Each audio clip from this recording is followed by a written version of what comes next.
Things looking crazy, a storm on the horizon. The pressure is low, gotta get moving, put on a show. The news is all buzzing, state of alert, but we've got a plan, we're ready to work. Emergency Management Associates, we're here for the crisis, we're here for the face. From the first sign of trouble to the all clear sign, we're on the front lines, we're one of a kind. Emergency Management Associates, we're the calm in the chaos, we're opening gates, connecting the dots and making the calls. We're picking you up when you're starting to fall.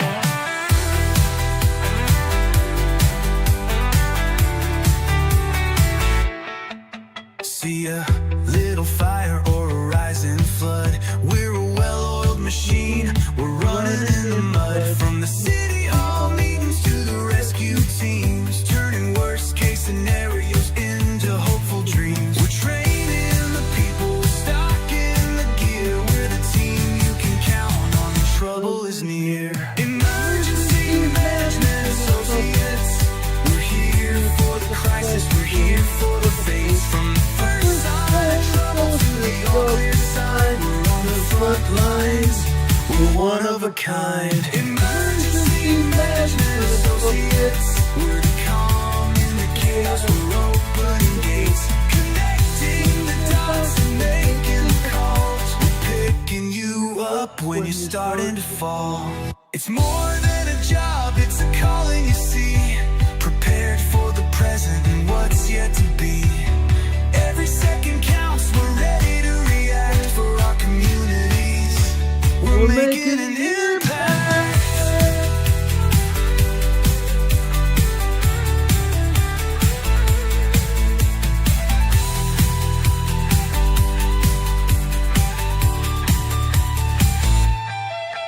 Emergency Management Associates, we're here for the crisis, we're here for the fates. From the first sign of trouble to the all clear sign, we're on the front lines, we're one of a kind. Emergency Management Associates, we're the calm in the chaos, we're opening gates, connecting the dots and making the calls. We're picking you up when you're starting to fall. Yeah, we're picking you up, we're ready to go.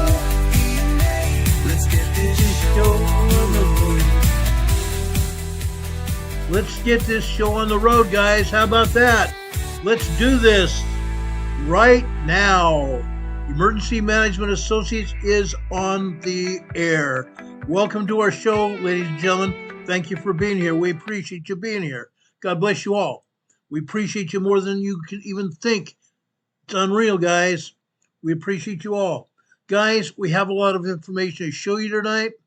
I want to first start off with what happened north of San Francisco, what happened in the Santa Maria area or Santa Rosa area yesterday morning. Okay, that's important. What happened? Can anybody tell me what happened yesterday morning near Santa Rosa, California? We had a 4.0 earthquake. Okay, we had a 4.0 moderate earthquake. USGS wants to pan it off as being nothing. They really do. They want to pan it off as being nothing. I'm going to come over here to San Francisco, north of San Francisco, and show you what we're talking about today. Okay? Right here. Right there. This is the area where it happened. A 4.0 earthquake. Let's back off just a little bit. Okay? Let's go back down here to San Francisco. What is just east of San Francisco? What is a fault line just east of San Francisco, guys? It's called the Hayward Fault, isn't it? The Hayward Fault has all kinds of evils. Literally all kinds of evils. It goes, let's stop and think for just a second. What happened just last few weeks along the Hayward Fault? We had multiple earthquakes in the Berkeley area.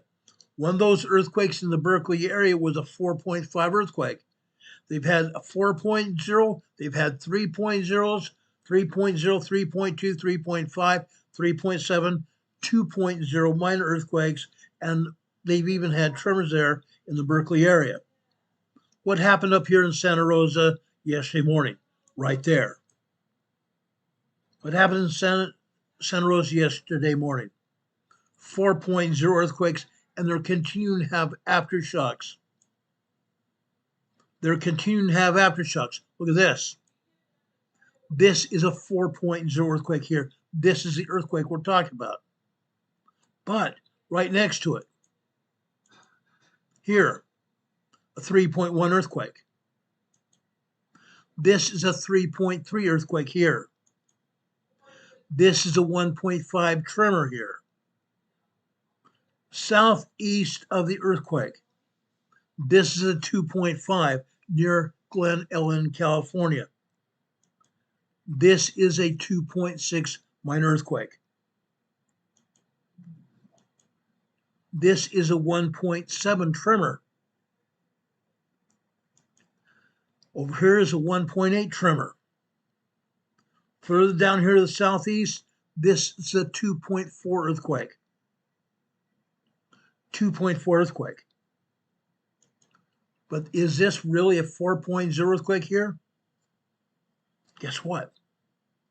I've got more information about what happened here. They want to pan it off as a nothing earthquake, a 4.0. But the fact of the matter is, guys, has anybody even thought? Has anybody even thought that this could be a bigger earthquake? Let's look at that possibility right now. Okay? Think of this. Is that a bigger earthquake? Is it? What happened here? What happened here? Let's look the back seismologist study page here. The back seismologist study page. It shows a 4.0 mod earthquake. That's what they said it was. But my question is, what exactly was it? What exactly was this earthquake? Okay? I want us to know what happened here yesterday. And I think it's very important. I think this is vitally important, what we're talking about here today. A big deal. A very big deal. Okay? That's going to become apparent right now. Let me enlarge this so you can truly see what we're talking about. First off, let me back it down here. Let me back it down here. Again, they put it out a 4.0 earthquake. What was it? 4.03? No data. No station details reported. With 48 stations, 48 seismographs reporting this earthquake, they're not publishing the data. That's interesting. Look what it says when they show a 4.19. 4.19. Suddenly, we have station details. That's interesting. Now this gets to be very interesting. Let me pull over the magnitude so you can see what I'm talking about here. Okay, just a second. I want to enlarge this so you can see what I'm saying. These are small numbers here. I'm going to enlarge this significantly so you can see what we're talking about here. That second from the left-hand side column is the magnitude of the earthquake. Look what it shows here. First off, the first seismograph shows what? A 5.51 earthquake. A 5.51 earthquake. The next shows a tremor. 1.972.0 earthquake. Look what the next seismograph shows. 6.65 earthquake. 6.65, very strong earthquake. The next shows a 4.1. What does the next one say? 3.8. For the next size graph shows it to be a 4.63. For the next, a 4.1. Then a 4.47. 4.03. 4.61. See what I'm saying here? 4.96. 3.58. 4.29. Then a 3.58. 4.29. Then a 3.55. 4.16. 4.28. 4.78. 4.22. 3.44. 3.85. 3.87. 4.46. 4.13. 4.25. 4.05. 3.46. 3.90. 4.68. 4.29. 4.51. 4.47. 4.14. Then what do we have? 4.39, or excuse me, 4.34, 4.92, 5.89, 5.46, 4.7, 3.16, 3.47, 3.45, 3.12, 4.31, 5.49, 4.23, 3.98, 4.82, then a 5.38, 4.42, 5.0, large earthquake. 5.0 to 5.9 are large earthquakes.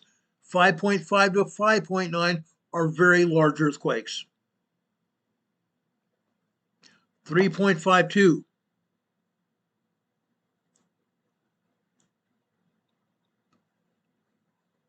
3.92. Then what is this next one? 5.61, 4.23, 4.78, 4.22, 5.25. That's over one full magnitude larger now. We have seen several of them, haven't we? Then we have a 4.26, a 4.19, and then a 5.93. 5.93. Nearly 2 magnitude higher. Nearly 2 full magnitude higher than that, than the first. Okay. Then we have 4.49, half magnitude higher, 3.84, 4.14, 4.07, then a 4.0. Imagine that. Then a 5.82, 5.13, 3.86, 3.91, 4.32, 2.91, 3.66, 2.96, the lowest, 2.96, the lowest, minor earthquake, 2.94, 4.45, again, almost a half magnitude larger than the first, 4.41, 3.71, 3.54, again, a 3.54, 4.27, 3.13, actually 3.02, I'm sorry, 3.02, 4.31, 4.49, a half magnitude higher. Then we jump over to 5.09, one magnitude full magnitude higher than that. Then we drop down to 2.91, 4.21 again. Then back up to 5.16,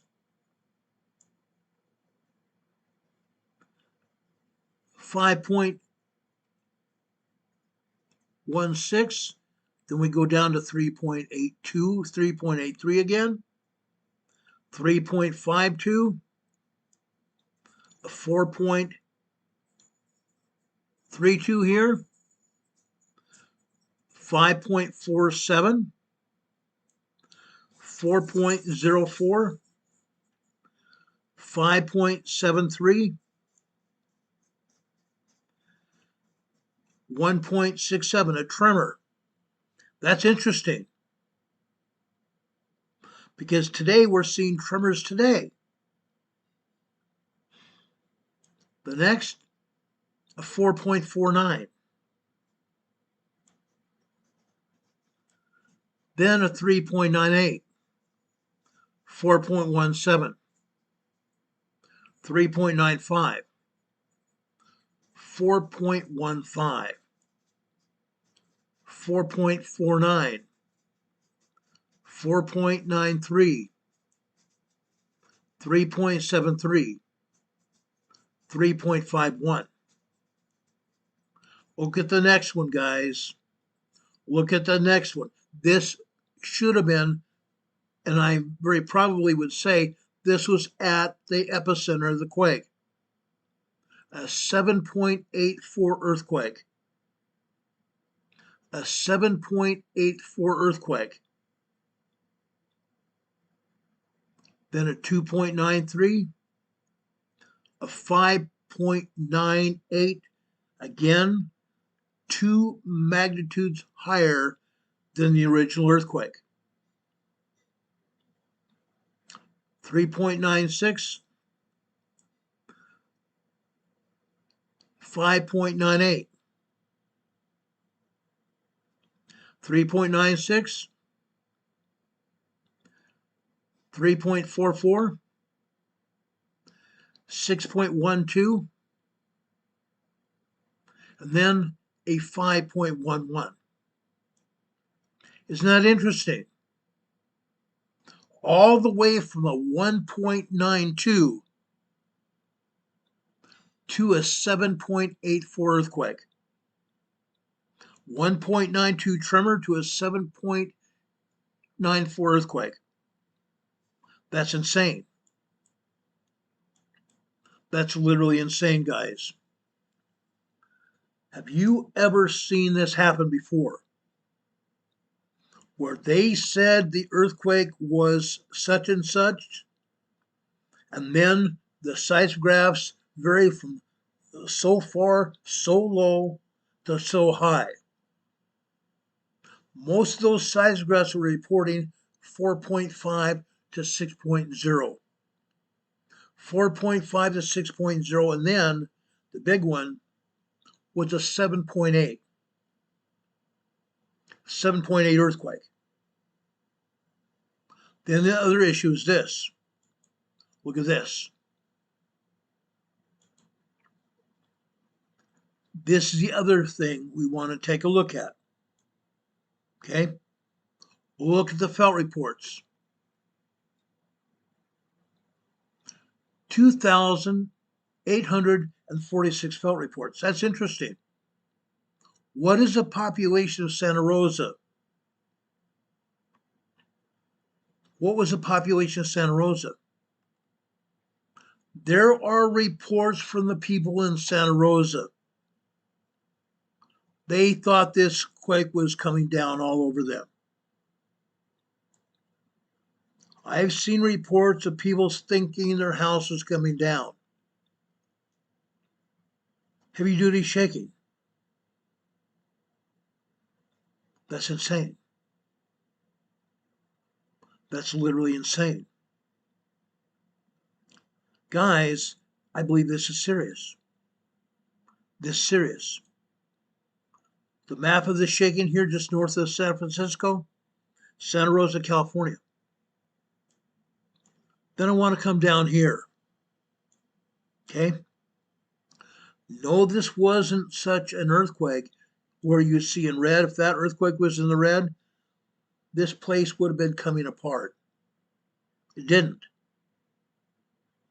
There was really no economic impact at all. Look at this. Over here on the left-hand side, this is what they call the moment tensor ball. The moment tensor ball. I want you to see this. The seismic waves from this earthquake started up in the northwest and went to the southeast. Went from the northwest to the southeast. Okay?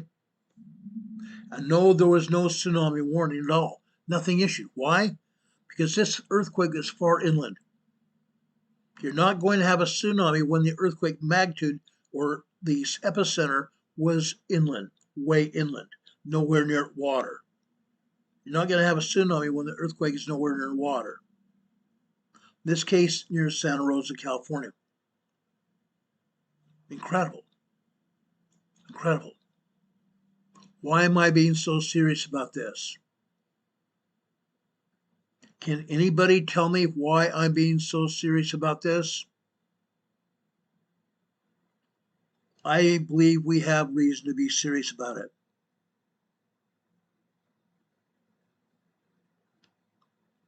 I believe we have reason to be serious about this. No, this isn't urgent. This is not urgent, guys. However, should we be aware of what's going on around us? Absolutely should be. What's the issue here? What is the issue here?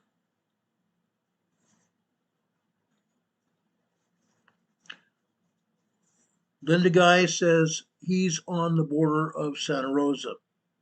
He or she's on the border of Santa Rosa. Now, this was not a major earthquake. However, I showed you the seismographs reporting. This was a big deal. There was a lot of shaking going on here.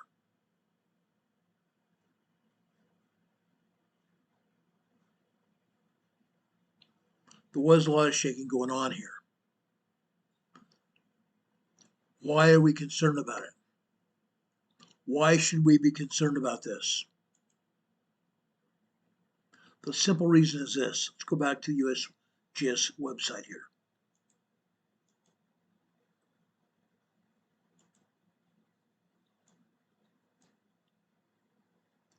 I believe we should be very concerned. Why? What is really going on here? Can anybody tell me what's really going on here?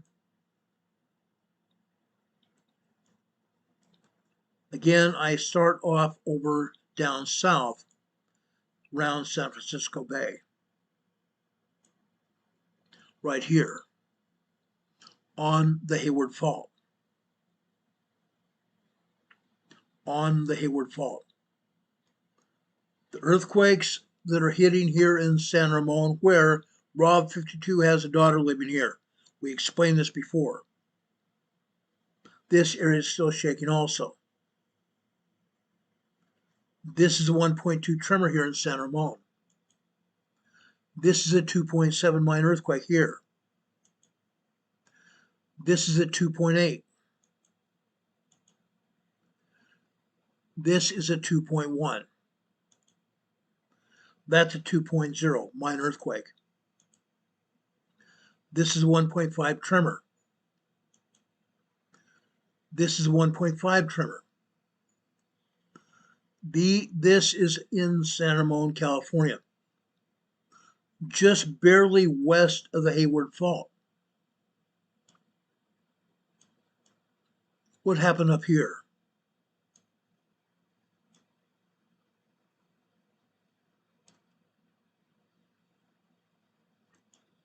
What happened here in Santa Rosa, also on the Hayward Fault? Down here in Berkeley, smack dab, right smack on top of the Hayward Fault. 4.5, 4.0 earthquakes here. And since there have been other earthquakes here, they are also not reporting earthquakes here. The Hayward Fault. Guys, I would rather be not panicking anybody and making people aware of what's going on than avoiding it completely. I'm not going to avoid it. When we have earthquakes directly on the Hayward Fault here,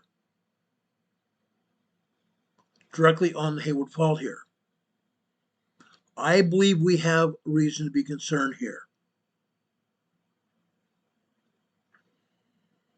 I believe we have a reason to be concerned. What do we have here?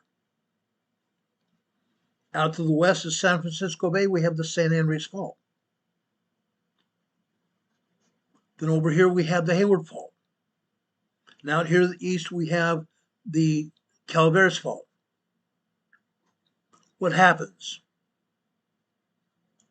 What happens when all three of these fault lines converge to the south? The San Andreas right there, right here. San Juan Bautista, California. This is a 1.4 tremor. Right here is the Hayward Fault.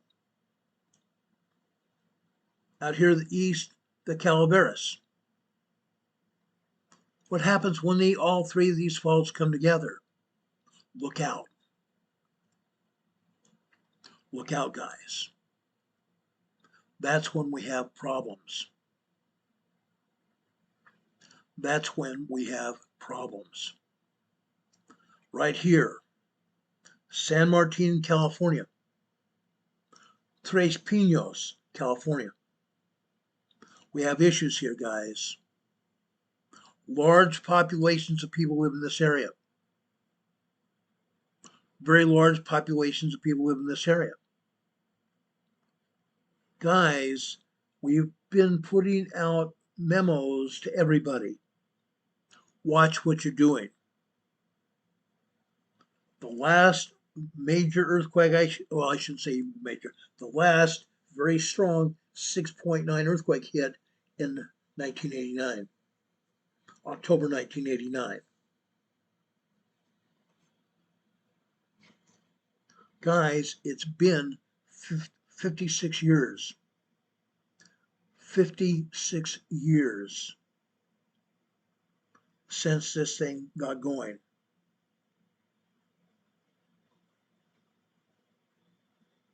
I shouldn't even say that. It's not even that long. 46 years since this thing went. What's going to happen here? We don't know. I want to put everybody on notice. I want to put everybody on notice, guys. Yes, the east part of San Francisco area here is rocking and rolling. The USGS has not been reporting all the earthquakes either. They never do, and they never will. What I'm asking all of you folks in the greater San Francisco Bay to do is to be curious. Don't wait for the news media to give you a warning. You're not going to get it. Don't wait for the USGS to report it. It will be too late.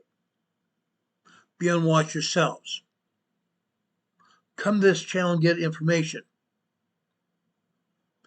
Come to this channel and get information on a regular basis. Your lives depend on it. You're not going to get it from the agencies. You're not going to get it from the news media. The news media is not going to tell you squat. Because the agencies are told, don't tell them about it. Don't tell them about it. Because they want to be in control. They want you to vote for them. If they're going to say there's a great earthquake there coming, and you need to do something about it, you need to leave the area or move to the other side of the area, then they're going to lose votes. That's what's really happening. Don't listen to the agency at all. Don't listen to the news media. They're not going to be honest about it either. Come to this channel for regular updates. This by far is probably one of the only channels that's going to give you accurate information. Some may skirt the issue and just talk about the earthquake happening. I just showed you the bare details of what's actually going on. These earthquakes that hit the San Francisco Bay Area and north of the Bay Area yesterday and during the past few weeks, you should be keeping a strong eye on. A very strong eye on. Your lives and lives of your family depend on it. Lena, I see Lena here. Lena, I told everybody the other day after we got a letter from you with the donation in the letter. We appreciate it. Thank you, Lena, for that. Appreciate it.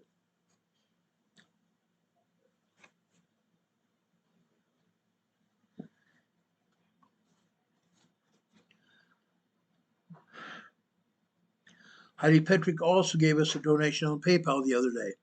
Greatly appreciate that also, Heidi. Thank you. Guys, we haven't had too many donations as of late. You can give donations here on Super Chats. We'd appreciate that. You can also give us donation to our PayPal location. Our PayPal locations are scrolling across the bottom of your screen. You also see our address here, our mailing address, 504 Bethel Road, Box 401. Morganton, North Carolina. Zip code here is 28655. Breaking from the earthquakes and other things we're reporting today.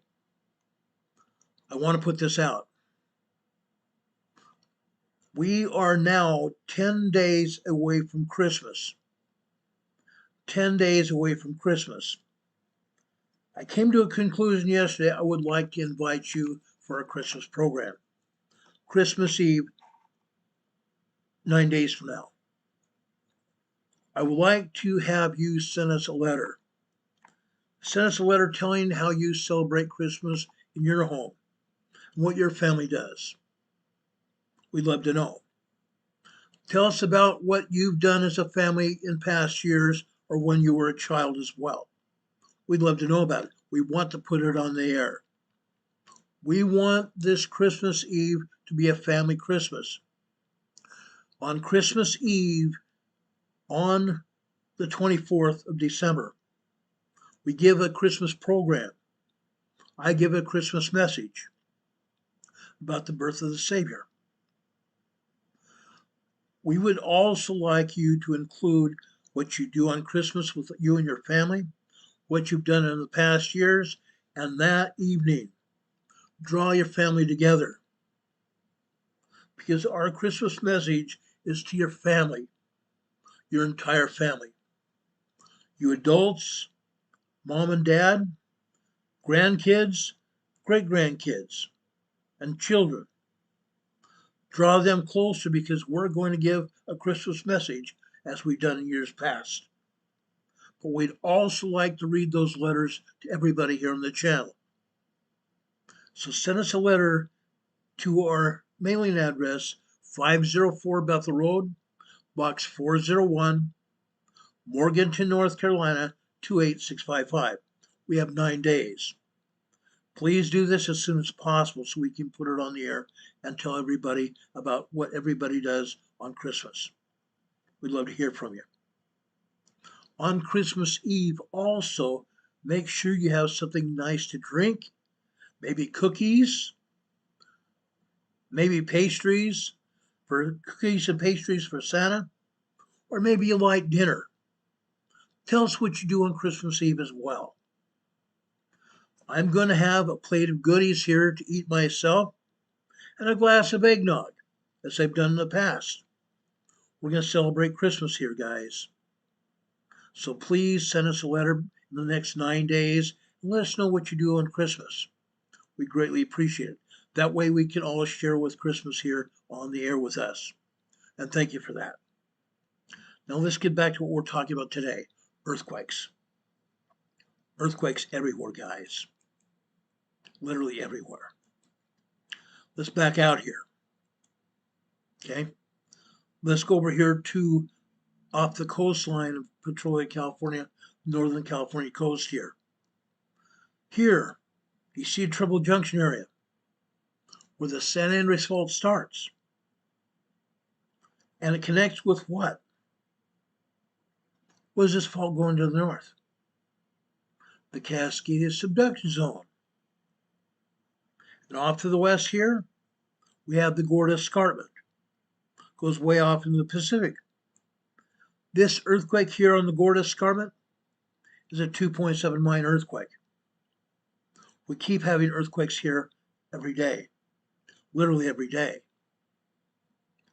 Now this Cascadia megathrust earthquake here is going to happen off the northern coast, northwest coast of Seattle, Tacoma, Washington, right in this area right here, between the Cascadia Subduction Zone and the zigzag fault called the Juan de Fuca Fault.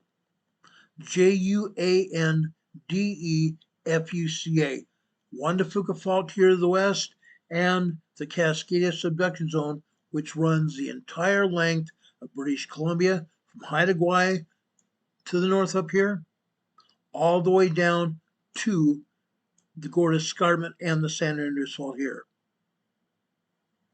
It's going to be a 9.0, 10.0 earthquake. It's going to be felt as far north as Alaska, all the way down to northern Mexico here, and all the way across the entire North American continent. Canada and the United States, all the way across the continent. Major, major earthquake. It's going to rock bells in New York City and Washington, D.C. and Nova Scotia, Canada. Major earthquake, it's coming. It's coming. We've been watching earthquakes here every day for years now. Lots of years. Now, on the USGS map, they're only showing 2 earthquakes here. 2 earthquakes. This earthquake here I highlighted in blue is the Hadlock, Irondale, Washington area. This, they say, is a 1.2 tremor. Over here to the northeast, Concrete, Washington. This is a 1.7 tremor. There are earthquakes all over the Vancouver, British Columbia area. Over here to the northeast off the border, north of the border, this they say is an explosion, a 2.3 minor explosion, just east of a quarry. That's interesting. That's very interesting. Because actually, this supposed explosion is 6.3 miles deep. How could this possibly be an explosion 6.3 miles deep?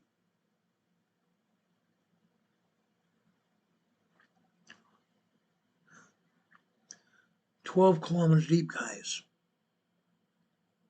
12 kilometers deep. This was not an explosion.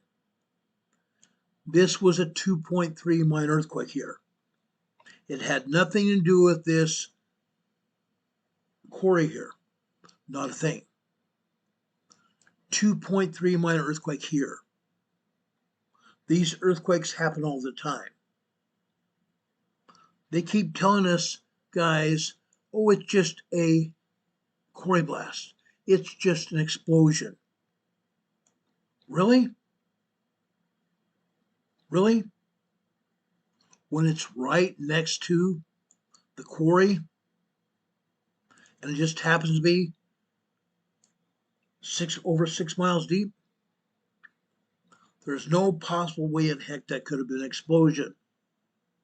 Unless, I'm going to say this again, unless the squirrels or marmots started digging caves way down in the earth. And yes, then we could have possibly had spontaneous combustion carnivorous with fire raining up north, going up into the roots, up into the trees, and we have an exploding tree. It's impossible. It's impossible. This is not a spontaneous combustion carnivorous. This is an earthquake. Contrary USGS popular opinion, not a quarry blast at all. Again, what we're having here is actually an earthquake and another attempt at USGS to lie to us. Yeah, fact. Unfortunately, happens too much. Happens way too much. And when we see just a couple of earthquakes on the map, or a handful, or 10 or 15 earthquakes on the map, usually you can guarantee that there are 500 earthquakes on the map. Fact. We keep showing that every day. And yes, I'm going to talk about volcanoes in a few minutes. Yes, we have earthquakes and things going on at the volcanoes. And USGS is even downplaying that. Crazy. Crazy. Let's go over here in Alaska real quick. Over here in southeastern Alaska, we still have earthquakes here, right? Absolutely. They continue to hit here. We have tremors, we have minor earthquakes, small earthquakes, and even 4.0 earthquakes here in southeastern Alaska, up here in the Yukon Territory in Canada. They keep hitting every day. What they had here was, they said, a 7.2 earthquake. Really? How about an 8.0 major quake? 7.2 is a major quake, and 8.0 is larger than that. We keep having earthquakes here. This was a 3.3. Up here to the north, a 3.7. 3.3, 3.5, 3.3 again. Interesting. 2.7. Down here south, 2.5, 2.4, and right here, a 2.9. Down here south, a 3.1. This whole area is still getting rocked by earthquakes. It's going to continue happening for probably the next 2 years, maybe longer, maybe longer.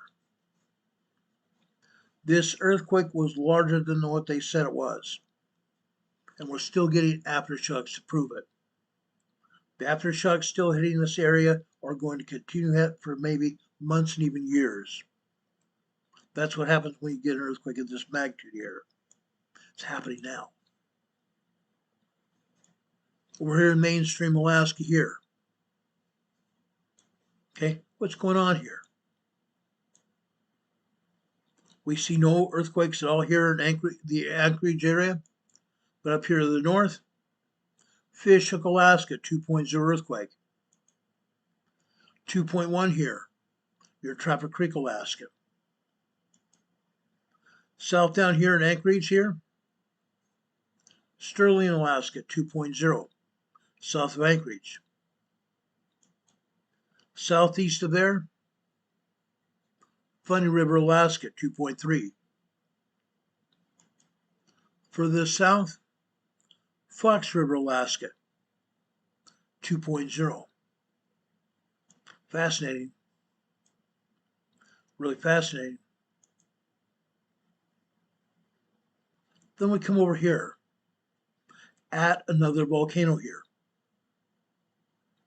Ognev, Alaska, 1.8. We drop down here, okay? Again, this is another volcano. Old Iliamna volcano is right here. This earthquake to the northeast, 2.4. Down here to the south here is a 2.2. Out here to the west, they say this is a minus 0.3 microquake. That's interesting. Microquakes are supposed to be above sea level. It's interesting to note that this earthquake is 4.5 miles deep. 4.5 miles deep. And yet USGS wants us to say it's above sea level. It's not. This is down deep in the old Iliamna volcano magma chamber. Down inside the magma chamber of the old Iliamna volcano. They're still playing games. Over here in South Mackenzie Island area, another 2.7 mine earthquake. Earthquakes keep happening here, guys. Earthquakes keep happening. Let's go over here to the east, or to the west, I'm sorry, to the west. Nikolsky, Alaska, 42 miles west-southwest of Nikolsky, Alaska. This is a 2.1 mine earthquake. Over here. This is 33 miles south-southwest of Adak, Alaska. They're trying to say it's south-southeast or north-northeast. This is a large 5.0 earthquake. This is a large 5.0 earthquake. This is south of any of the islands here. If any of these islands had anybody living on them, they may have felt some minor shaking. But this was south of the islands, offshore, on the Aleutian Island Fault Zone. On the Aleutian Island Fault Zone. Okay? Over here at the volcano. This is 0.6 tremor here. 2.6 miles deep. 1 kilometer deep. Or 4 kilometers deep, I'm sorry. Okay? 4 kilometers deep. Over here, another volcano right there.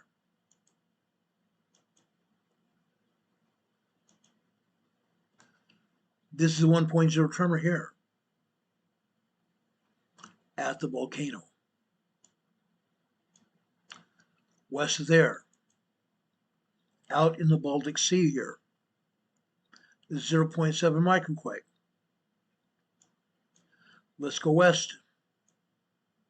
Let's go west, young man.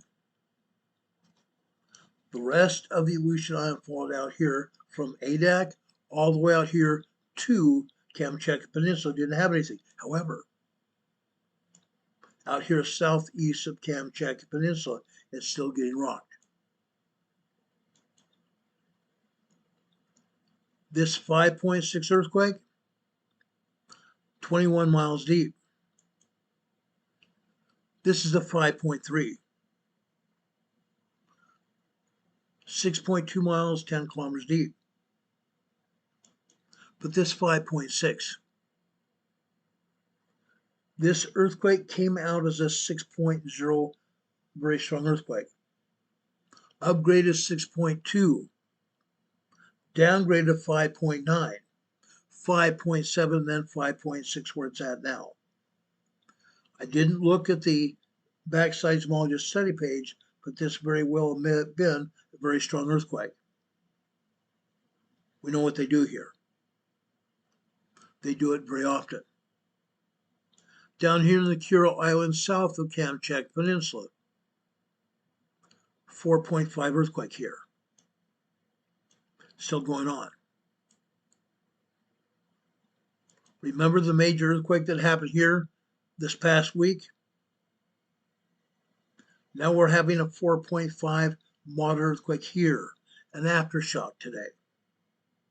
An aftershock. The earth keeps rocking and rolling here. Before I finish this, Renee Steffi's been telling us about earthquake, or not earthquakes, but severe winter weather emergencies that are going on.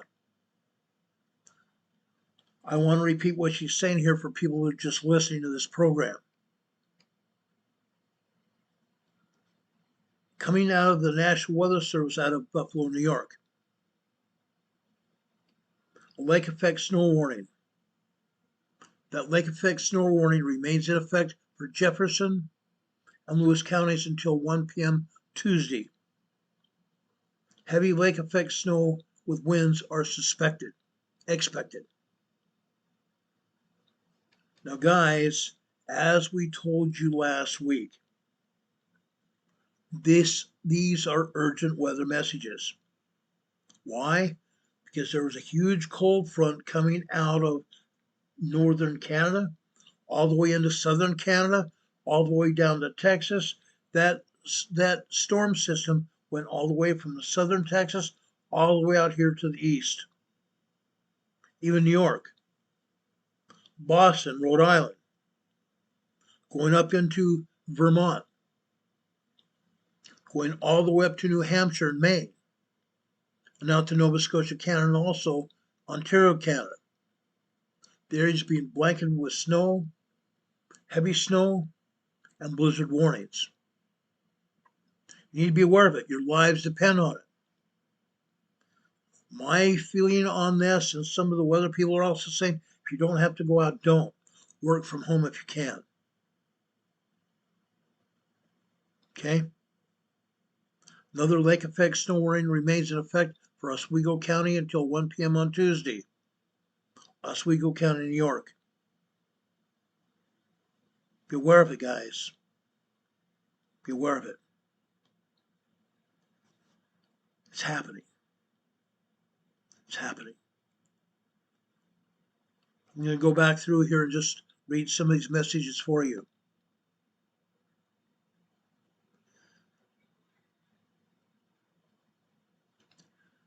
Deborah Amatia says, we just got some really severe ground shaking going on underneath.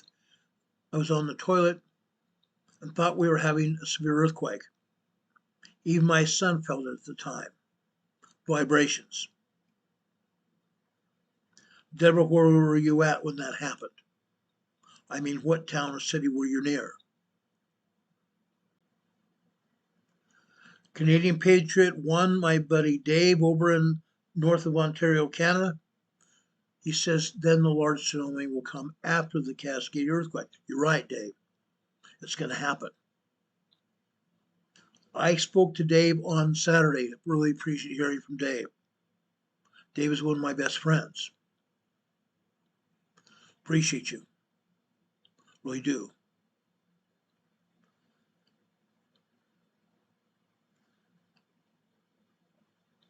Rich Quake, who lives in Nova Scotia, Canada, says winter started hearing Nova Scotia for sure. Yeah. Flood warning statement coming out of Washington State. Washington State is still getting hammered. They've got more rain in from the Pacific Northwest. Still coming in. It's a huge, huge weather system coming in. Huge weather system still coming in. It's a winter warning system, guys. It's winter warning. Flood statement coming out of the National Weather Service, Seattle, Washington, and remains in effect until further notice. For the Cowlitz River, below Mayfield Dam near Toledo. Okay, severe flood warning. Guys, the weather is not getting any better. The rain continues to fall. The ground is saturated. That area is going to flood really bad. Really, really bad. Need to be aware of it.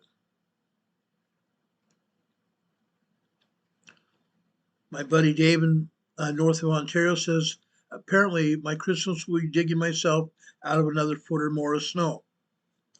Dave, if you even pick up that shovel, I'm going to come up there to Canada and kick your butt. Let your sons dig you out. Dave has problems with his heart. Doctors told him not to pick up a shovel. And Dave, I'm telling you again, don't pick it up because I'll come and kick your butt.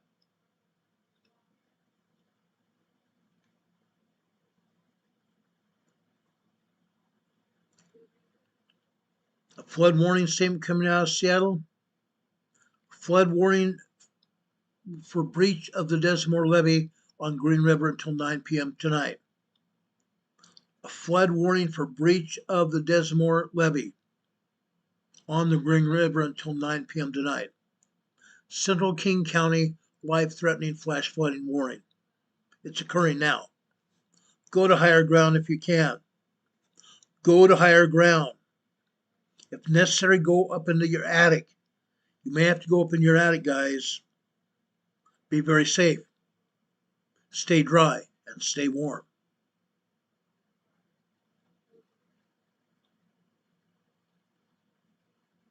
A flood warning statement in effect until further notice for the White River near Mud Mountain Dam outflow. Please stay tuned for further developments.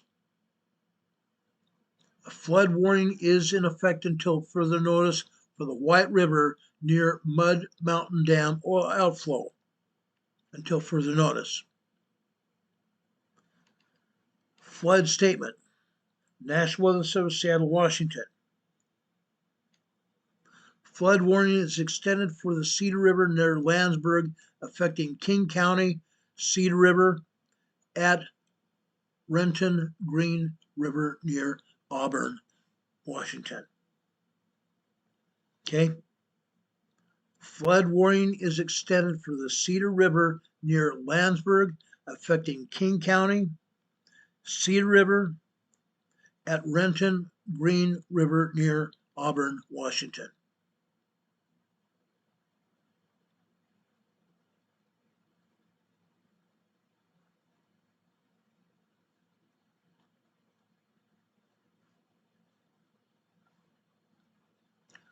Flood warning coming out of Seattle National Weather Service.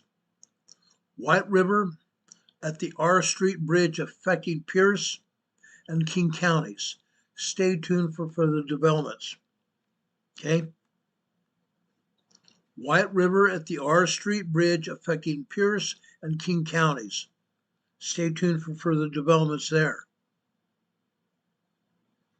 Be aware of it, guys.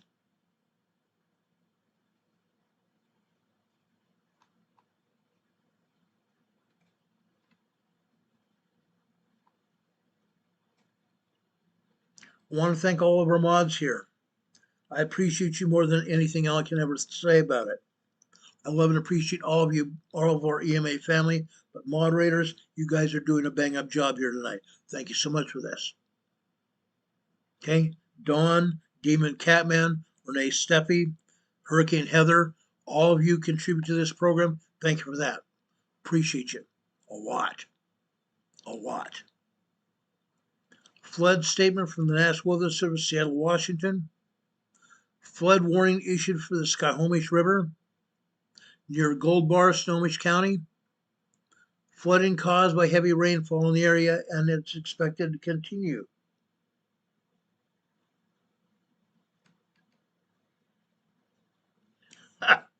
Don, you're amazing.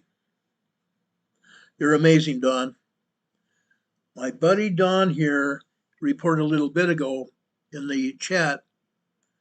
Ron reports possible impending, butt kicking, and or occurring issues, disasters as they manifest. Ron doesn't have a crystal ball. Only the man above knows precisely when events are going to occur. Yes, I report on butt kickings as well. I just told Dave there will be a butt kicking if he picks up a shovel. Okay, I said it. I'm sure Dave's wife loves this now. She's probably sitting there in her kitchen laughing. Another flood warning statement from the National Weather Service, Seattle, Washington. Flood warning in effect until early Thursday for Skagit River near Concrete, where we just reported that earthquake. Major flooding expected. Skagit River near Concrete, Washington. It's unreal. It's ongoing, guys. It's not stopping. We reported flooding Thursday and Friday this week, or this past week, in Washington. It's ongoing still. Yeah, it slowed down for the weekend. However, it's back. It's back.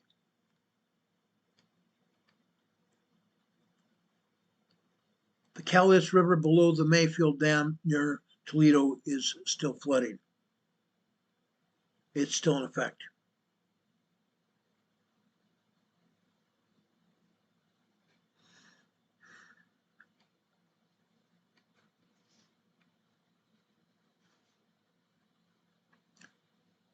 Guys, I love you all. I really do. I love you to pieces.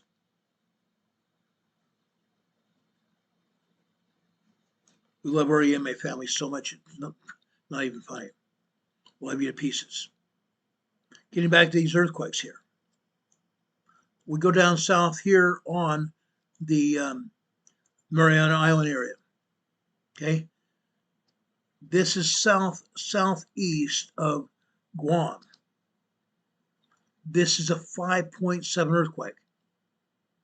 5.7 earthquake southeast of Guam. 5.7 major earthquake, or not major, but 5.7 very large earthquake here.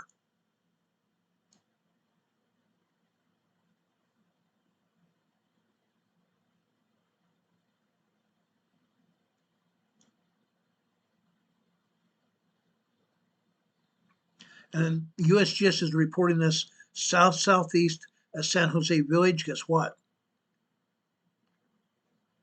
This northeast of Guam.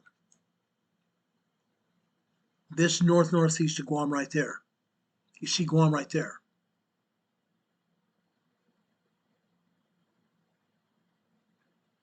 Guam's down here, guys.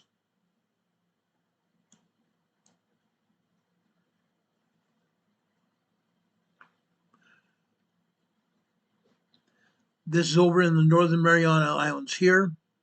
Yes, that earthquake was south of the Mariana Islands here, but it's north of San Jose Village, Guam. North of San Jose Village, Guam here. Okay? Earthquakes keep happening. That was a very large earthquake. Okay? Down here. This is Lapuan,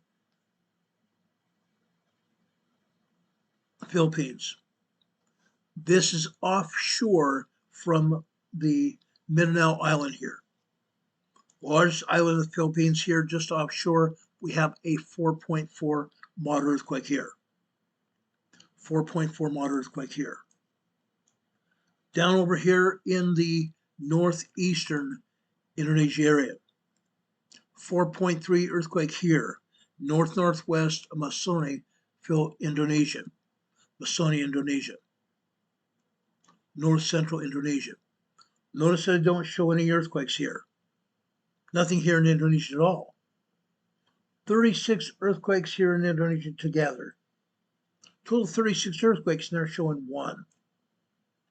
Guys, as I've said before, going all the way out here to Tonga, Samoa, down over here into New Zealand, all the way out here through Australia, all the way up here into Myanmar, Thailand, Vietnam, this area here, all the way up here into Japan. 7 different plates here, 7 different tectonic plates in this region. And all that they're showing us are these earthquakes here. What a joke. What a joke. As I've shown you these earthquakes here before, what's going on? One tectonic plate subducting another just like this. Subducting means the tectonic plate goes up underneath the other plate like this. That's what's causing all these earthquakes. That's what's causing all these earthquakes. And they're not reporting all the earthquakes. Why not? Why not? People are feeling these earthquakes. People are feeling these earthquakes. Over here, South Fiji, Southern Fiji, right here. 4.2 moderate earthquake here. This was a fairly shallow earthquake, only 106 miles deep. Fairly shallow earthquake, 4.2 moderate earthquake. South there is another 5.0. This 5.0 is a very deep earthquake. 5.0 is a very deep earthquake.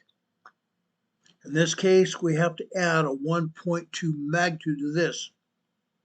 This is a 5.0. This earthquake here is going to propagate a larger, shallower quake. It's going to propagate a 6.2 earthquake. This 5.0 here, south of the Fiji Islands here, is going to propagate a 6.2 very strong earthquake within the next 3 to 10 days.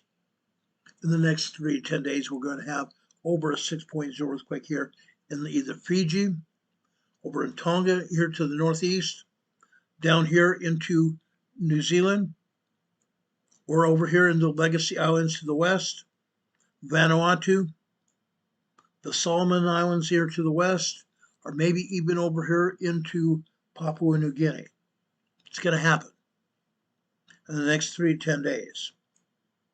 Very strong earthquake is going to happen as a result of that 5.0 there. Down here in New Zealand, the southern part of New Zealand here, southern part of the North Island here. This is a 4.0 moderate earthquake. They felt this here. This is 21.5 miles deep. 21.5 miles deep here. Okay, shallow earthquake. Anybody living anywhere near this area felt this earthquake. Moderate earthquake here. Okay, New Zealand's also rolling. Jamie Wilkes here. Thank you for being here, Jamie. We appreciate you. Let's keep going here. We have a lot of territory to cover. Down here in the Indian Ocean again today. This was another 5.0 earthquake here on the Antarctic Ridge. This energy is going to travel all the way up here through the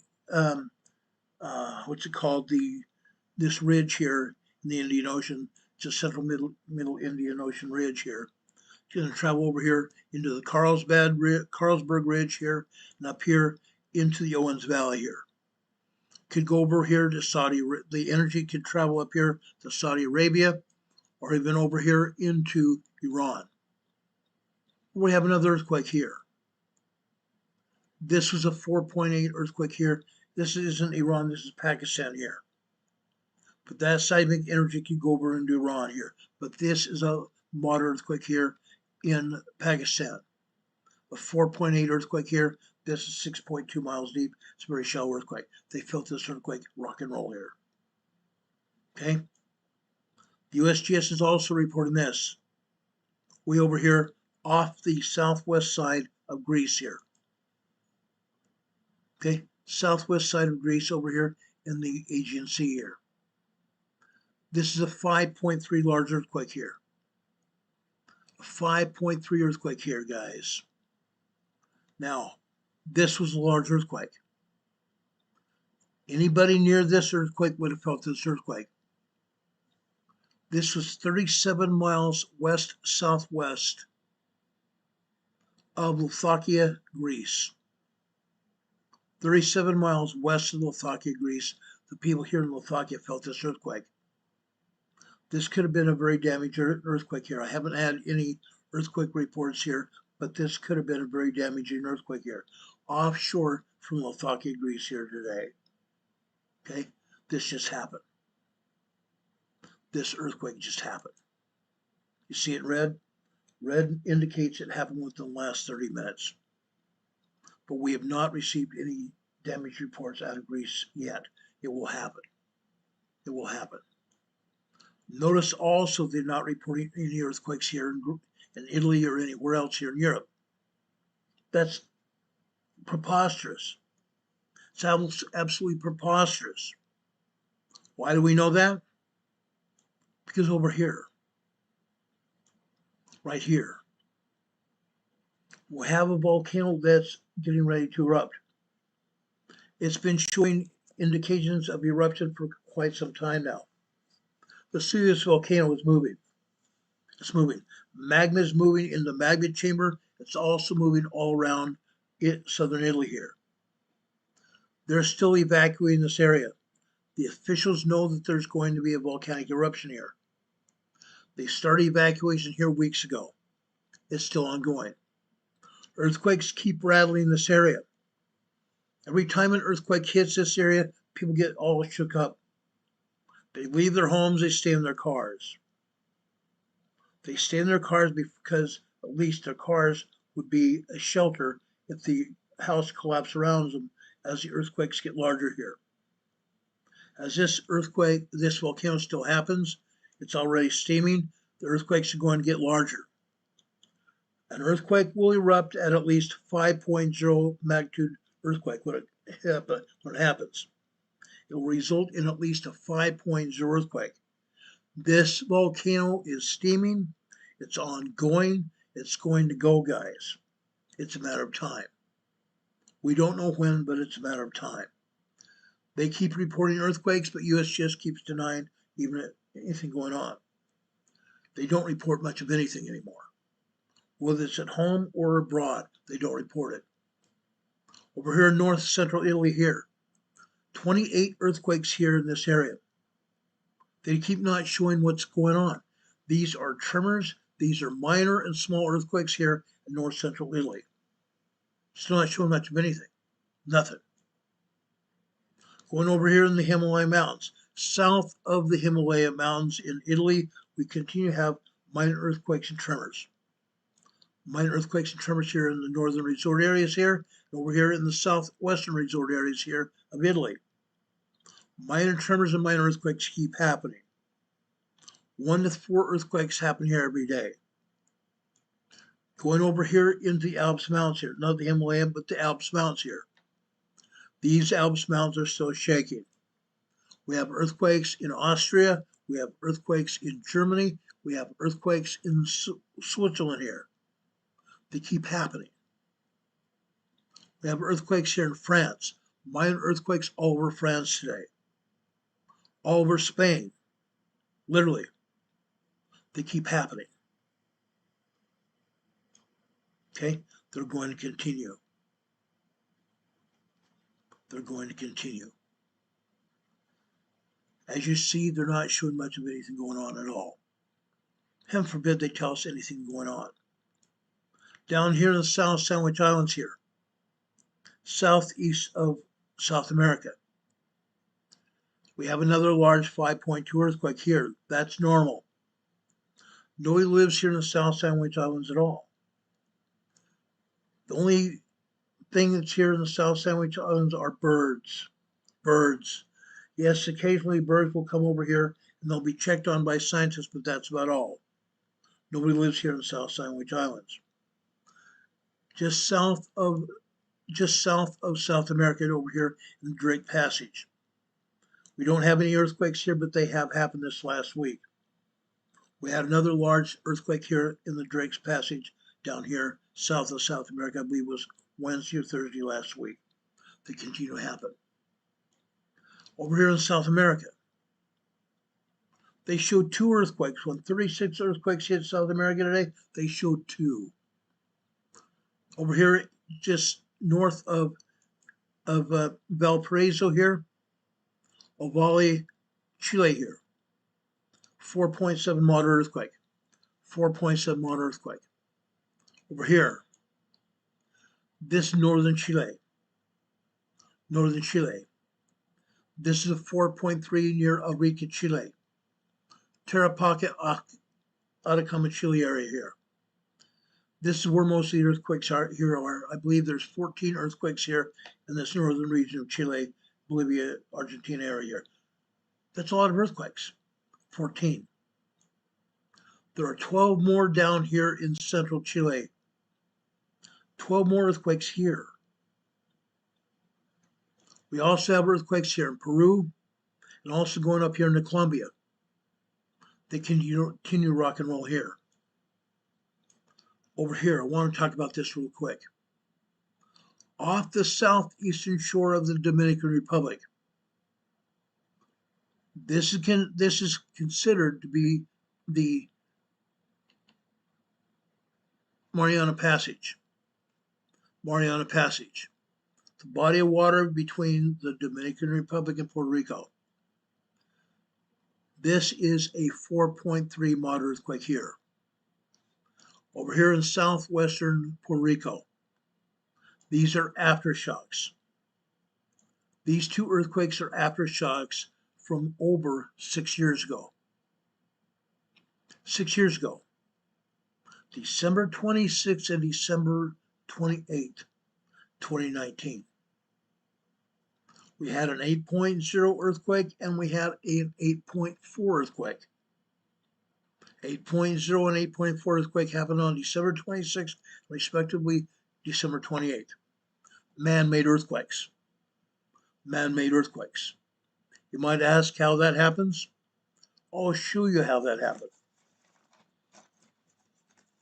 How that happened right here. Please do not put the name of these stations here on the chat. Don't use this abbreviation in chat. One station that opened up was in Norway. Another turned on its antennas over in Russia. The other turned on its antennas in northwestern Australia.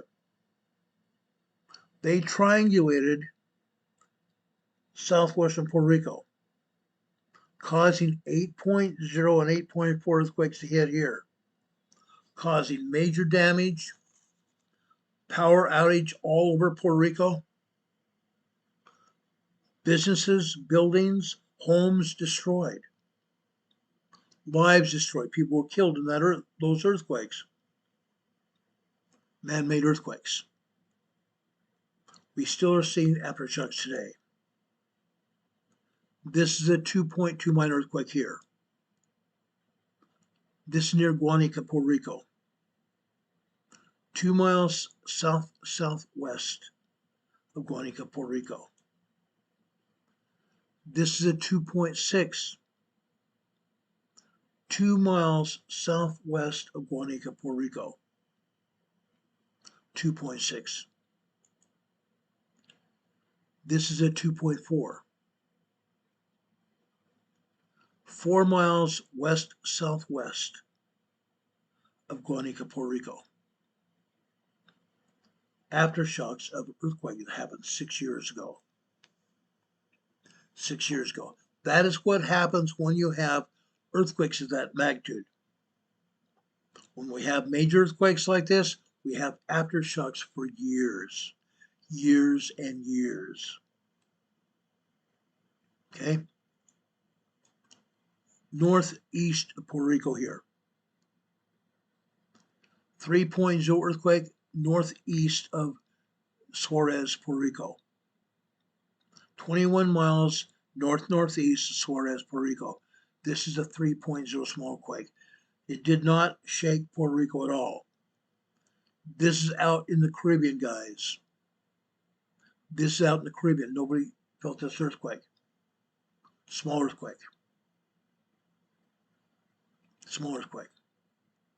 Now, there's more to talk about here.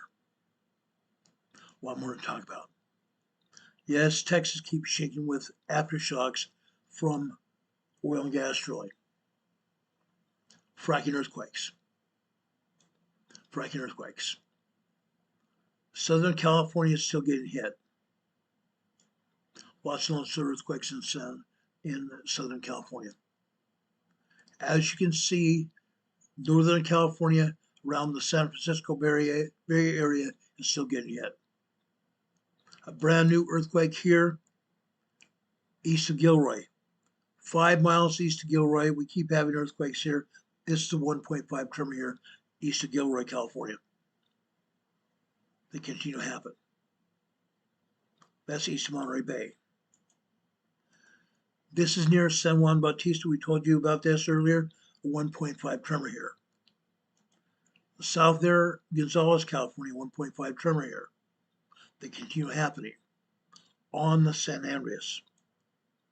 South there in the Pinnacles, oil and gas drilling here in the Pinnacles on the San Andreas Fault. 1.4 tremor. I'm going to get out of here.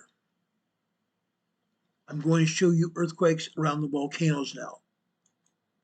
Now, I want to tell you this. I'm very disappointed in the Pacific Northwest Seismic Network. The PNSN shut off all communication with their volcanoes. The Pacific Northwest Seismic Network shut down all inventory of their volcanoes. They're not showing any volcanic activity, any earthquakes around their volcanoes at all. Nothing. They're also not showing earthquakes on the shoreline or anywhere around Washington or Oregon at all. Nothing. No seismograms, no nothing, guys. I'm very disappointed in the Pacific Northwest Seismic Network. However, this is another plus. We've had information from the USGS. We've got information from the USGS. So we know we have earthquakes in the Pacific Northwest. I'm going to show you that information now. Any of the blue seismograms I'm going to show you come from the USGS. All of them here tonight come from the USGS here. Okay? This is Mount Rainier. This is Camp Muir on the north side of Mount Rainier. This is what's going on. Any individual line here, any horizontal line here is representing 15 minutes worth of time. When you see these lines that are thicker, these horizontal lines that are thicker are showing magma coming into the magma chamber here. The thicker the lines, the more magma, the thinner lines show less magma. It's called magma pulse system. A magma pulse system. Okay?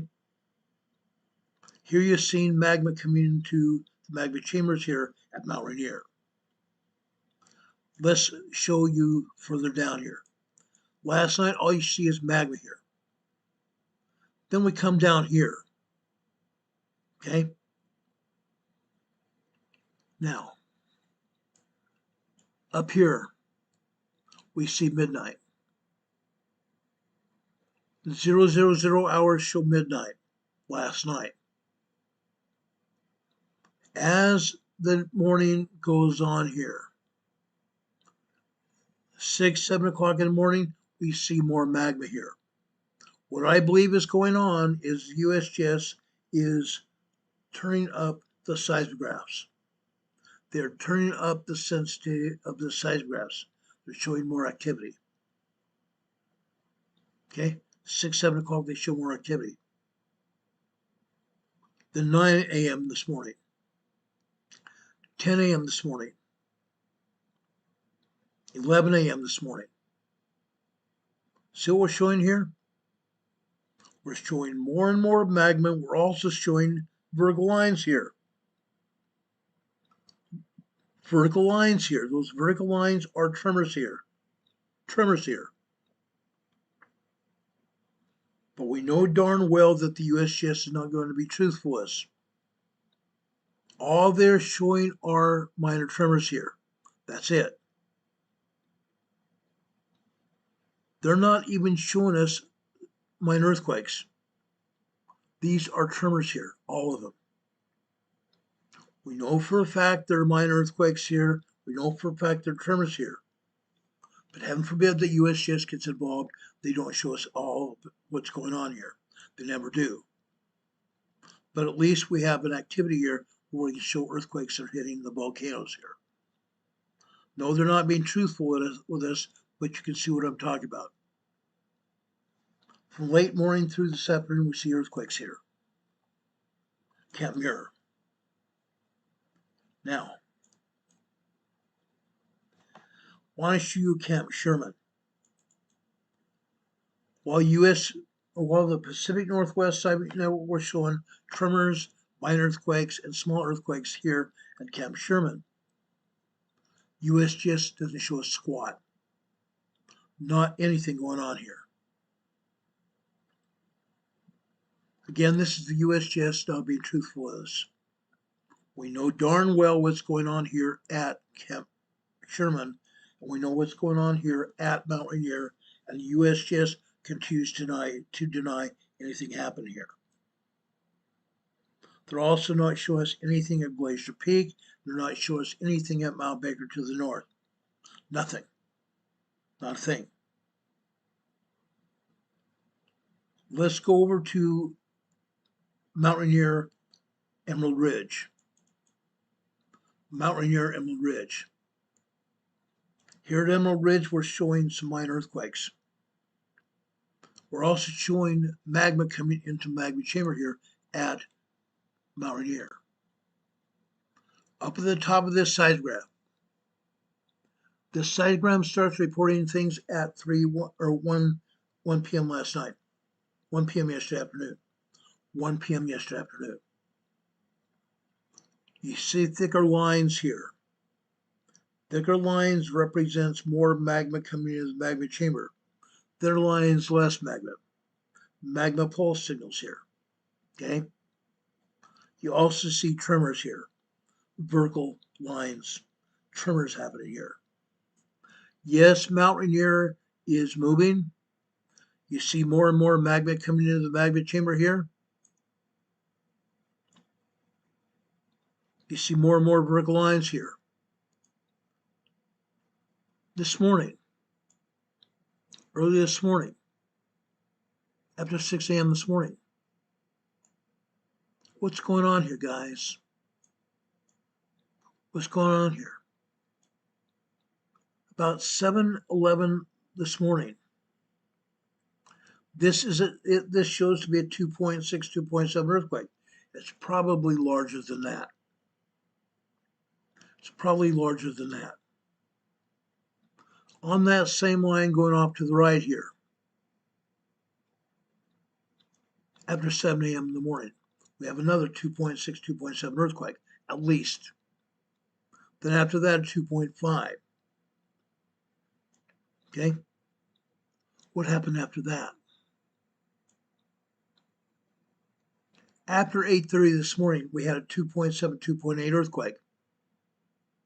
Interesting. 2.7, 2.8 earthquake. You see a lot of tremor activity here as well. These small vertical lines are tremors. Longer vertical lines are earthquakes, minor earthquakes. They're not going to show any small or large earthquakes here at all. They never do. They never do. But what happened here? What happened here this afternoon? Look at this area here where the lines totally go away. Complete color. That means we had a rush of magma here. We had a rush of magma here. Okay? Causing earthquakes. When the lines disappear and we have more magma coming in here, this is a huge amount of magma here. Okay? The lines completely went away, didn't they? Okay? When this happens, usually we have large earthquakes. I would think with this kind of seismic activity and all that magma, this probably was a 3.0 earthquake here. Rock fracturing inside Mount Rainier. Probably at least a 3.0 earthquake here. Again, they're not showing the activity. Look what happened here off and on all afternoon.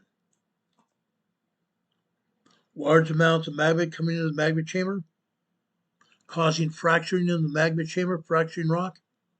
We have earthquakes. We have earthquakes here at Mount Rainier.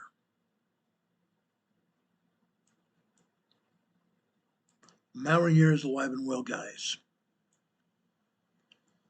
Mount Rainier is alive and well. Let's drop down to Mount St. Helens. Mount St. Helens. The USGS and the Pacific Northwest Seismic Network have been shielding eyes from earthquakes at Mount St. Helens. East Dome Mount St. Helens have been shut down from the Pacific Northwest Seismic Network for weeks now. East Dome Mount St. Helens has been shut down for weeks. September lobe. Here is September lobe on the USGS map. Yes, we see seismic activity. We see magma coming into the magma chamber here at September lobe. But they are not able to show us what exactly is going on here at Mount St. Helens here. They don't have the seismograph to show us. This is a single channel seismograph here. As a result, all they're showing us is magma, the horizontal lines here getting thicker, showing us some magma coming in, less thick lines are less magma coming in. The vertical lines you see are also tremors here. This is a September lobe seismograph showing us magma and earthquakes here at Mount St. Helens. We don't show the HHN channel that Pacific Northwest Seismic Network did. Now, what I think happened is the PNSN during the weekend changed over from what they were showing us before, which we could see all the seismograph activity, and now they're not. They shut it down. So right now, for the next few days, all we have here are earthquake data here. And as we told you before, they're not being truthful with what's going on here as well. All you are seeing here is magma coming into the magma chamber with these thicker lines, and there's only tremors here. Only tremors here. We know darn well what's going on here at September lobe. We know for a fact what's going on here at Mount St. Helens. Yes, we have earthquakes. We have tremors, minor earthquakes, and small earthquakes here at Mount St. Helens. But again, the agencies don't want us to see what's happening. Heaven forbid. Heaven forbid. Okay? Let's go south. Okay? Before we get to Mount Hood, south of Mount St. Helens and southwest of Mount Adams. We get to Osberger Mountain. Osberger Mountain. Again, this USGS seismogram does not show us everything. Okay? I'm expanding this out because this seismogram started recording data at about 11:30 p.m. last night. You see midnight just up here on the top left. So what they are showing is only activity until about 12 noon here. To about 12 noon. Look what's happening here. Osberger Mountain is showing us magma coming into the magma chamber, and we're seeing some minor tremors here. We're seeing minor tremors, but we see an awful lot of magma coming into Osberger Mountain here. A ton of it. Okay? Let's drop down to Mount Hood. I'm very disappointed with the USGS map. They're literally not showing us much of anything here at Mount Hood. Nothing. Nothing. Each individual on here represents 20 minutes of time. But all they're showing us is almost minuscule data here. Minuscule data. We know for a fact from past seismograms every week, every day that's going on, we know for a fact we have earthquakes and we have tremors here at Mount Hood. And yet USGS is not showing much of nothing. Much of nothing. Now I want to drop down here to Newberry Volcano. Good old Newberry Volcano. Look at this. Nothing much last night, yesterday afternoon, last night. Nothing much going on. Look at this, guys. Look at this.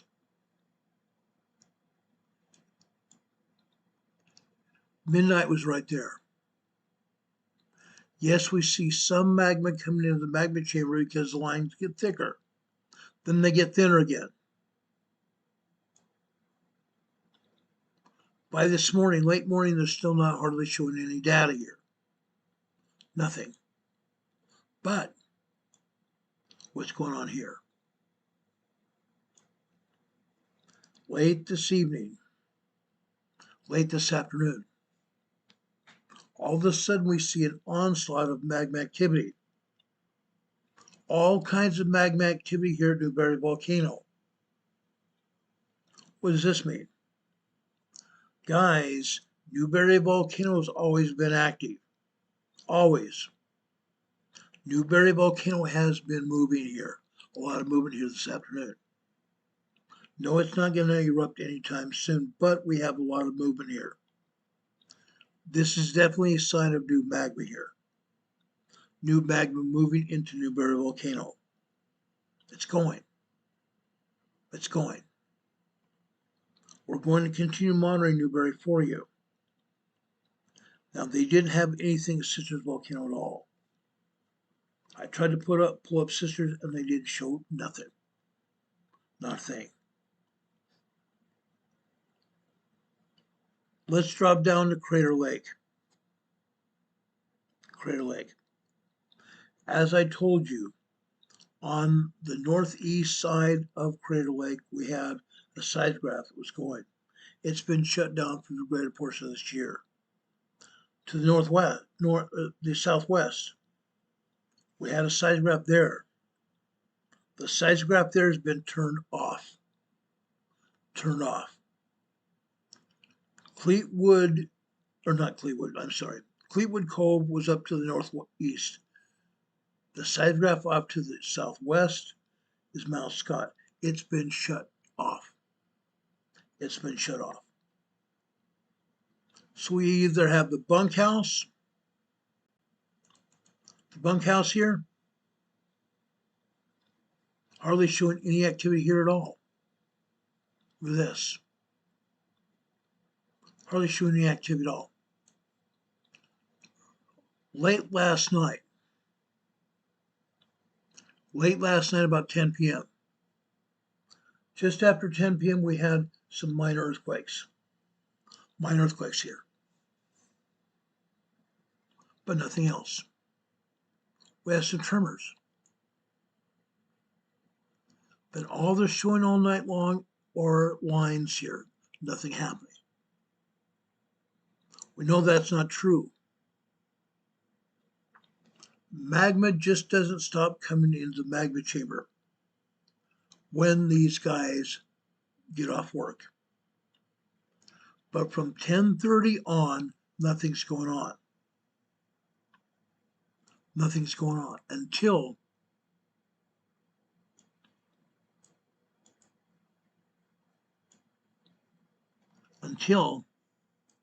after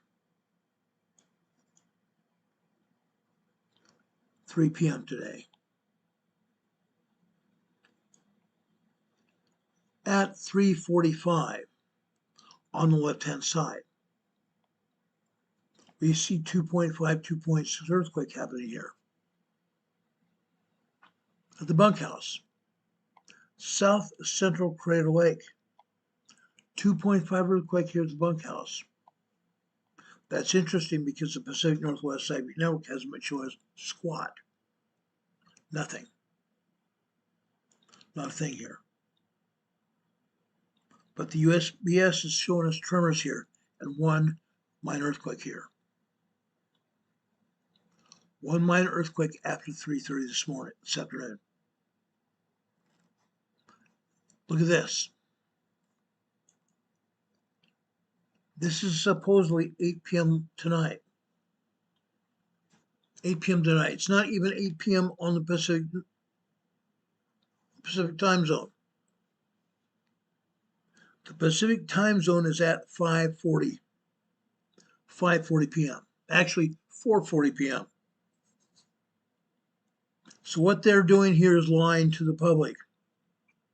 Lying again to the public. Incredible. Incredible.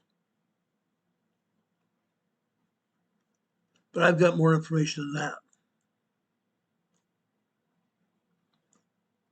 I've got more information than that. I want to take you down to Mount Shasta. Hurricane Heather, if you're here, wait till you see Mount Shasta today.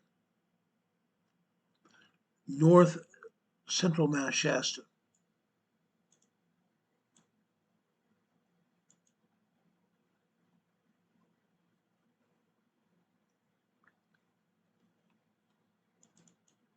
Look at this, Heather.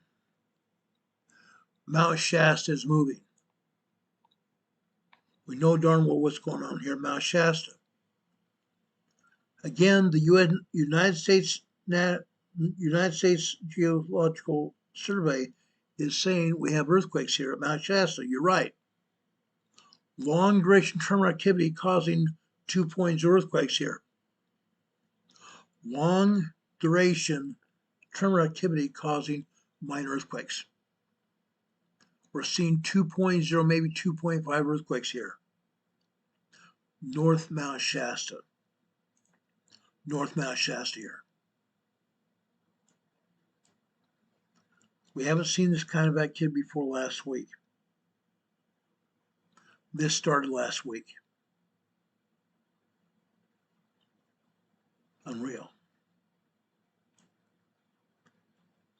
3 years ago, if we saw this seismogram, we're seeing 3.5 to 4.0 earthquakes here at Mount Shasta. Now, they may still have these seismographs turned down. They may have these seismographs turned down. They don't have the seismograph that would show us a magnitude signal, which would say how far they've turned it down, but we know they've turned them down. We may be only seeing 2.0, maybe 2.5 earthquakes here. That's all. But we know that Mount Shasta is moving. And it's moving in a big way. Okay? Mount Shasta is moving. Let's go over here to Mount Lassen. Mount Lassen, guys.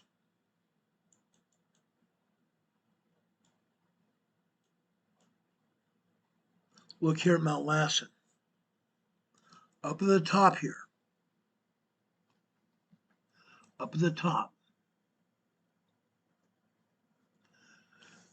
At the top, we're seeing activity at about 6 p.m. last night. We're seeing tremors, and we're seeing 2.5, 2.6 earthquakes. Mount Lassen, guys. Mount Lassen is even more active than Mount Shasta. Look at this. Again, after about 10 p.m. last night, they turned the sensitivity of the seismograph down so they don't have to make up stories about what happened during the nighttime. They turned it down. Then they turned it back up after they came to work today. Look what happened when they came back to work today. We started to see earthquakes here again. We're seeing tremors, and we're seeing 2.6, 2.7 earthquakes. Look at that.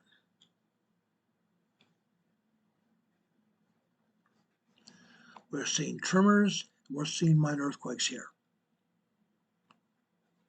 Mount Lassen is busy. Mount Lassen is busy.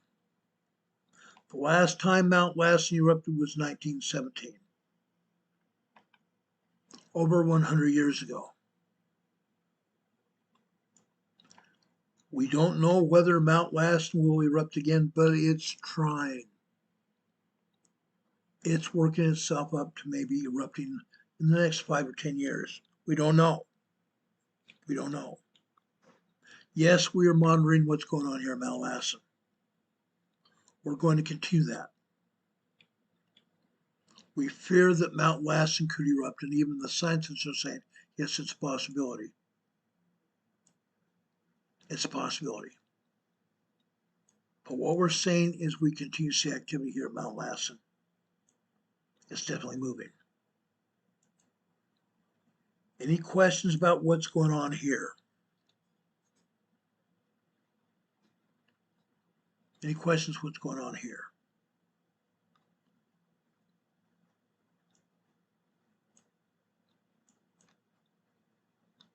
Ridgequake sheet keeps showing us earthquakes happening around the world, even in Indonesia.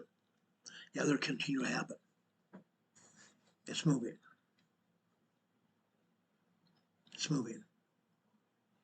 Yes, Don says safety is relative. You're right. It absolutely is relative. We talked about safety last week on Friday. We talked about emergency medicine. We talked about first aid kits. I highly recommend you all take a first aid class. Take a first aid class and even a CPR class. I used to teach CPR all the time. My CPR instructor's license has been passed on for about 4 years. I haven't taught it in 4 years, but you need to know this.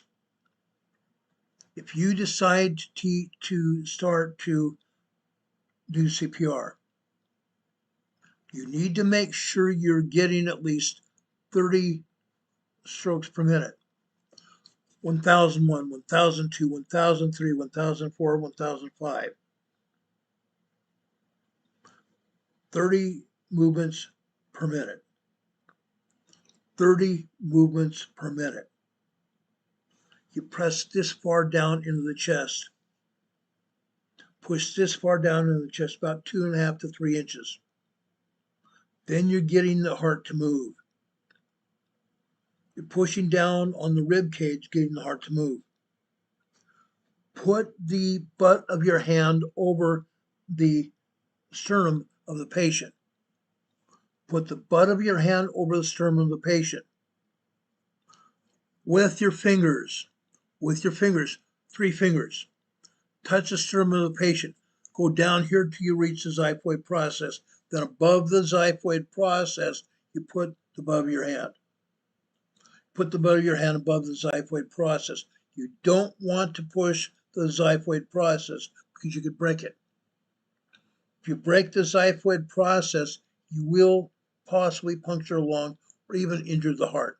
Don't do it. Stay above that xiphoid process.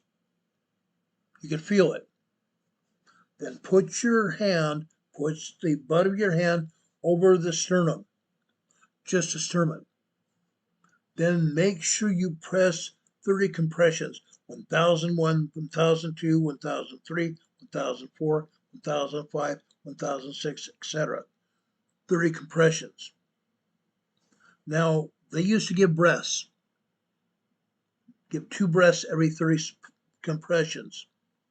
Now the rule of thumb is, if you're doing 30 compressions, you're also deflating the lungs, and as the lungs come back, as the chest comes back up, the lungs reinflate. So the patient is actually getting oxygen through your compressions. But make sure that if you start CPR, you don't stop until the ambulance gets there. You don't stop CPR until the ambulance personnel get there and they take over. Once you start the CPR process, you can't stop. You can't stop. Twice during my career, I started CPR and I kept giving CPR for upwards of 45 minutes. 45 minutes twice until paramedics got there. That's the deal. Once you start, don't stop until you almost fall dead yourself. CPR is work. CPR is work. Okay? It's tough. It's hard. But you need to make sure once you start, you don't stop. It's work. And yes, it's serving others. It's serving others. As Don Patoka says, we pay rent for our room in heaven. Yeah, serving others. Serving others. We pay rent to reserve a room in heaven for us. And even our family. Even our family. Now, we reported out the Brown University. We reported about Brown University, but there's also a shooting in Australia. That shooting in Australia killed 15 people and injured about 13, 15 others. One shooter's dead. The other shooter's injured in a hospital. Shooting in Rhode Island at Brown University. The shooter is still at large. We need to keep track of that. Why? Because once the authorities release a picture of the suspect, and eventually they will, he will be found.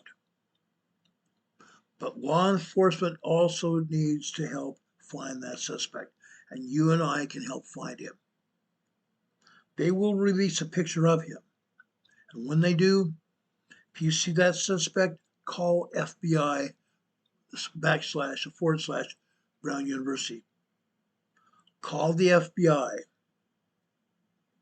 You can reach them at FBI.gov / Brown University.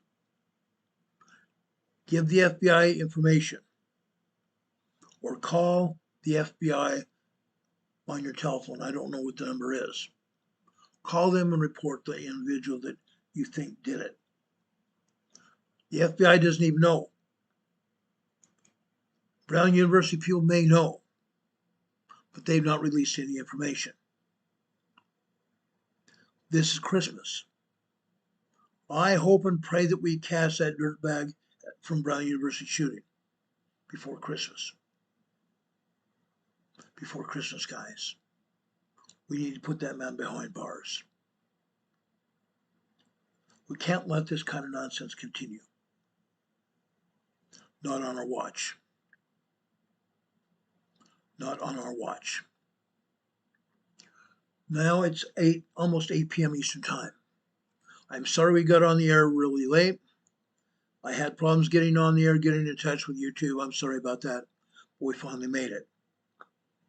I shut off our computer and reset it, and we got on the air. Guys, I love you very much. I really do. This is Christmas time. Again, I want to ask all of you. Guys, we have 9 days before New Year or Christmas Eve. 9 days before Christmas Eve. Between now and then, write a letter to us. 504 Bethel Road, Box 401, Morganton, North Carolina. The zip code here is 28655. Write a letter to us. Tell Carol and I how you observe Christmas in your family. Tell us what you do on Christmas Eve and Christmas Day. Tell us about filling the stockings or not filling the stockings. Or do you just hang the stockings above the fireplaces? Or do you hang them on your refrigerator? Or you put them on the back of your couch? Tell us how you observe Christmas. Tell us the Christmas stories that you have. We'd love to know. We want to tell everybody here in this program. I want everybody that we can to be part of this program. Please do that.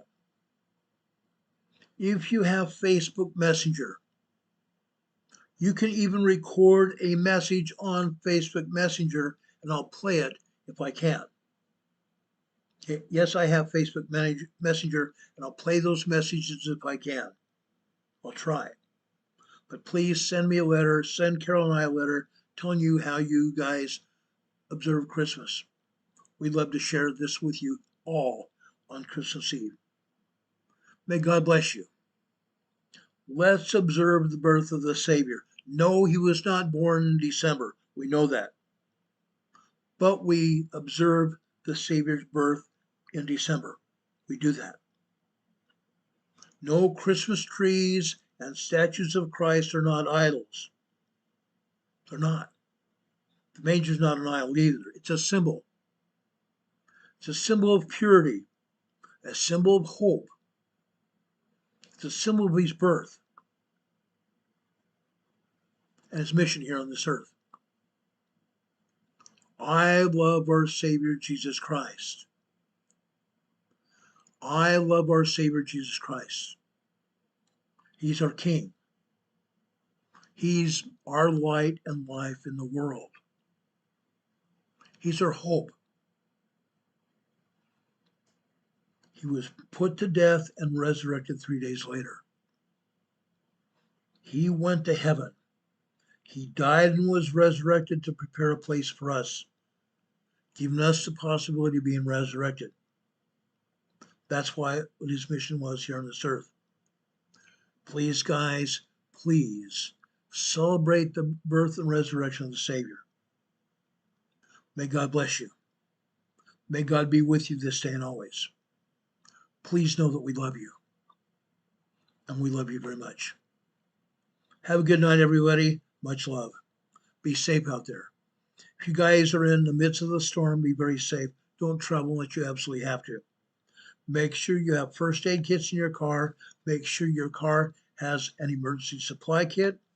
Make sure you have blankets. Make sure everybody in your car has sleeping bags. And also make sure everybody in the car has food and also water. Water and jackets. God bless you. God be with you until we meet again. We'll see you on the other side tomorrow evening after 4 p.m. tomorrow evening Eastern Time. Take care, everybody. I love you very much. See you then. God bless. Good night.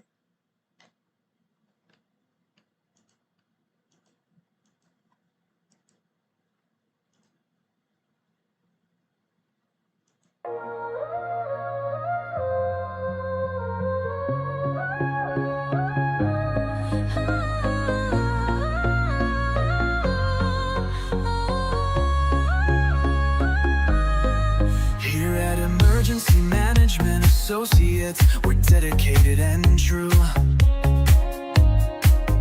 bringing you the essential knowledge, helping you see things through.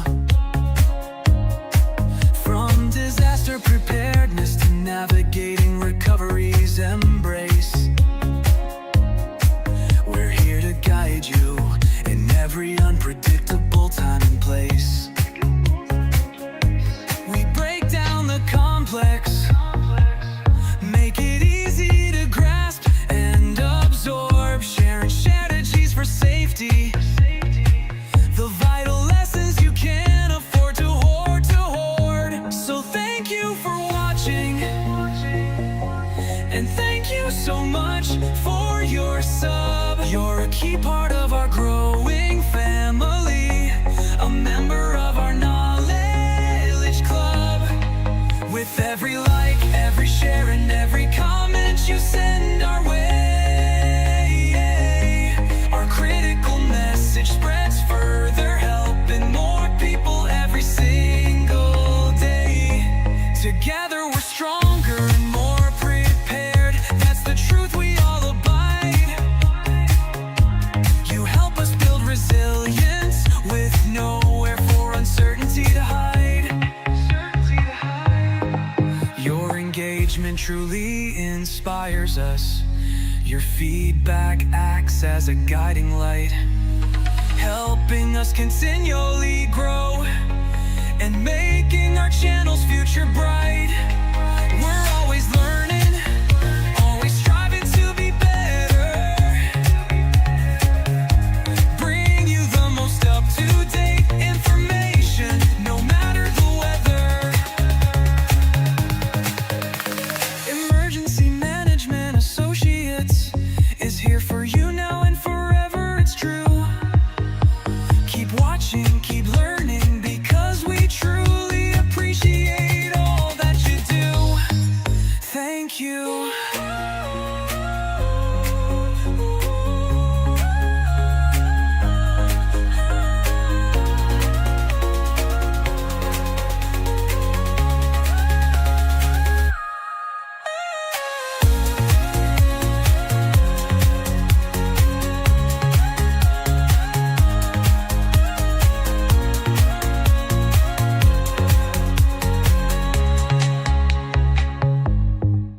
Thank you.